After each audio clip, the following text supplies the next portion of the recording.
চাহিদা অনুযায়ী ভিটামিন সহ পুষ্টিকর ফিড তৈরির কারণে পোল্ট্রি শিল্পের উন্নয়ন হয়েছে দ্রুততার সাথে। আর পোল্ট্রি ফিডের মূল উপকরণ ভুট্টার উৎপাদন বাড়লেও এখন অর্ধেকের বেশি আমদানি করতে হয় উদ্যোক্তাদের। কিন্তু ভুট্টা ও সয়াবিন মিলের উপর আমদানি শুল্কের কারণে মুরগির খাবারের খরচ বাড়ছে বলে জানিয়েছেন তারা।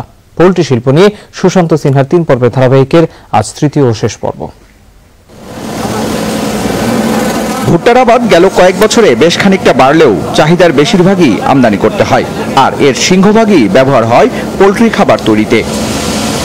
পোল্ট্রি ফিডের উপকরণের 60% আসে ভুট্টা থেকে, কিন্তু গেল অর্থবছর থেকে পুষ্টিকর এই ভুট্টার উপর 5% আমদানি শুল্ক বসিয়েছে এনবিআর।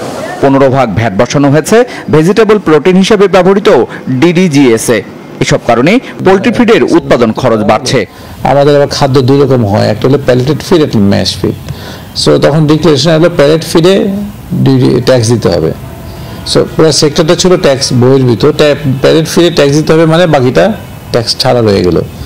তো এখন দেখা গেল যে আমাদের যখন কিছু কোম্পানির ফাইল প্রসেস হলো, তখন বললো এটাকে যেহেতু কিছু বলেনি, এটাকে আমরা কর্পোরেট ট্যাক্স বলবো। তো এরকম আনজাস্টিফাইড কতগুলো কথা যখন বলে, তখন আমরাই বুঝতে পারি না যে আমরা কোথায় আছি। সয়াবিন আমদানির উপর কোনো শুল্ক দিতে হয় না, কিন্তু তেল তৈরির পর এর সয়াবিন মিল হিসেবে পরিচিত খৈল আমদানি করতে গুনতে হয় 10% শুল্ক।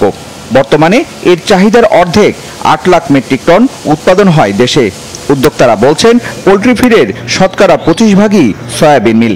বিদেশ থেকে যদি ফিড এনে আমাদের দেশে মুরগি লালন পালন করা লাগতো, তাহলে মুরগির কেজি 1000 টাকা আমরা সরবরাহ করতে পারতাম না। খাবারের খরচের পরিমাণ কিন্তু প্রায় 65%-এর মতো যে কোনো মুরগির ফার্মে। সরকার যদি এভাবে হঠাৎ করে কর আরোপ করে, তাহলে শিল্পটার যে বিকাশ হচ্ছে, বিকাশটা বাধাগ্রস্ত হবে। আর বাধাগ্রস্ত হওয়া মানে দেশের আমিষের চাহিদা পূরণে আমরা সক্ষমতা হারাবো। স্বল্প মূল্যে দেশে মাংস ও ডিম সহ প্রাণীজ প্রোটিনের সিংহভাগের যোগান আসছে পোল্ট্রি খাত থেকে। বর্তমানে পোল্ট্রি ফিডের বেশিরভাগই উৎপাদন করছে দেশীয় কোম্পানিগুলো। সুশান্ত সিনহা, যমুনা নিউজ, ঢাকা।